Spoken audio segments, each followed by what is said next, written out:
رسوله الكريم محمد وآله وصحبه أجمعين أما بعد فأعوذ بالله من الشيطان الرجيم بسم الله الرحمن الرحيم إذ أخرجه الذين كفروا ثاني اثنين إذ هما في الغار إذ يقول لصاحبه لا تحزن إن الله معنا درے نبوت سے وہ اعلیٰ رتبہ ایسا آ گئے، نبوت کی خلافت کا وہ تاج پہنے آ گئے، صدیق وہ، عتیق وہ، نبی کے ہیں رفیق وہ، خدا ستانے یار کو مزار تک نبھا گئے۔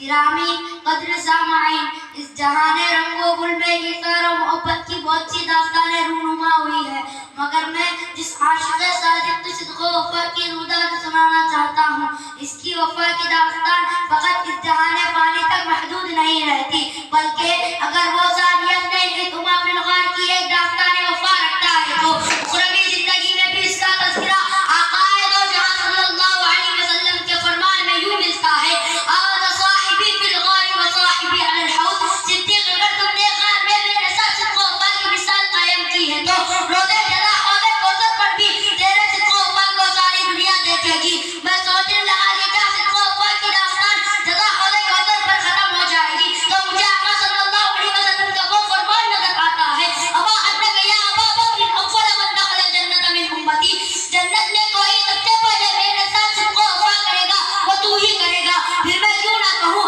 وہ پہلا مددگار، پہلا صحابی، نبی نے جس سے قدم پر دعا دی، وہ افضل البشر بعد الانبیاء ہے، وہ جانے صداقت، وہ جانے وفا ہے، فرشتے اسی کی دعاؤں پہ عاشق، اسی کی نماز و اداؤں پہ عاشق، نبیوں سے کمتر، نبیوں سے کمتر، اماموں سے اعلیٰ، محمد سے ادب وفا کرنے والا، بشر کی شرافت کا معیار ٹھہرا، صداقت کا وہ اونچا مینار ٹھہرا، چٹانوں میں مضبوط اس کا قدم تھا، وہ چلتا ہوا ایک باب حرم تھا، وہ سارا کا سارا تھا قرآن جیسا، خدا کے تھا ایک ایک فرمان جیسا، خدا متراضی ہوا وہ خدا پر، کہے قدسی آمین اس کی دعا پر، جھکاتا تھا نظر عمر اس کے آگے، جھکاتا تھا نظر عمر اس کے آگے، کھڑا ہو گئے شام و شہر اس کے آگے، وہ کتنا بڑا ہے خدا جانتا ہے، وہ کیسے بڑا ہے خدا جانتا ہے۔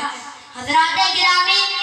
قدر، صدق و وفا کی یہ داستان صرف پھولوں سے شروع ہوا نہیں کرتی، بلکہ اس کے آغاز میں کبھی کانٹوں کی چبھن بھی سہنی پڑتی ہے۔ مجھے وہ منظر بھی نظر آتا ہے جب فخر ارض و سماوات امام الاولین والآخرین صلی اللہ علیہ وسلم مکے کے دہن میں طرف سجود ہیں، عقبہ بن ربیع معید بدبخت آپ کے گلے میں پھندا ڈال دیتا ہے تو حضرت صدیق اکبر ہمت و شجاعت کا جبل استقامت بن کر آگے بڑھتے ہیں اور اعلان کرتے ہیں، اتقتلون رجلا ان یقول ربی اللہ وقد جاءکم من ربکم۔ مجھے مسند ابی اعلیٰ کی روایت میں یہ منظر بھی نظر آتا ہے جب قریش کے اوباش و نادان لوگ امام الانبیاء صلی اللہ علیہ وسلم کو مار مار کر بےہوش کر دیتے ہیں تو ان کے مقابلے میں سب سے پہلے آنے والے حضرت ابو بکر صدیق ہیں جنہیں مشرکین مار مار کر گھائل کر دیتے ہیں۔ جی ہاں، ہجرت کی پرآلام تاریخ رات میں، اس پرآلام تاریخ رات میں کٹھن راستوں کو عبور کر کے غار سور تک پہنچانے والے یہ پیکر صدق و وفا حضرت سیدنا ابو بکر صدیق ہے۔ اپنی ایڈین حفیظ پر سابقہ رکھنا برداشت کر لیتا ہے، لیکن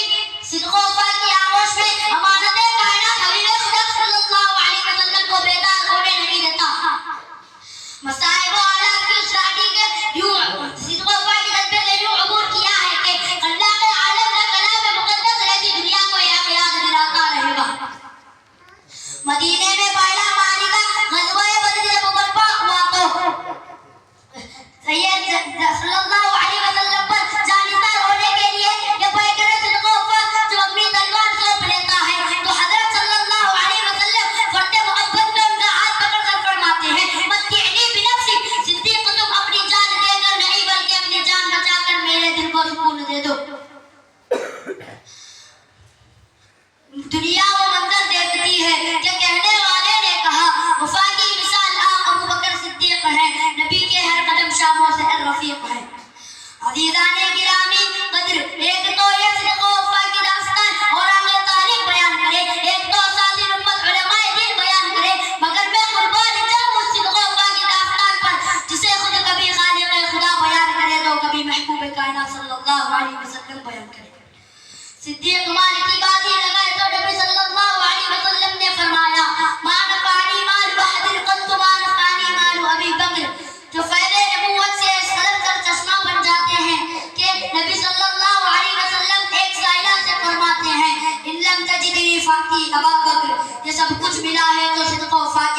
میں ملا ہے، جسے دیکھ کر علامہ اقبال رحمۃ اللہ علیہ بھی اعلان کرتے ہیں، پروانے کو شمع اور بلبل کو پھول بس، پروانے کو شمع اور بلبل کو پھول بس، صدیق کے لیے خدا کا رسول بس۔ وآخر دعوانا الحمدللہ رب العالمین۔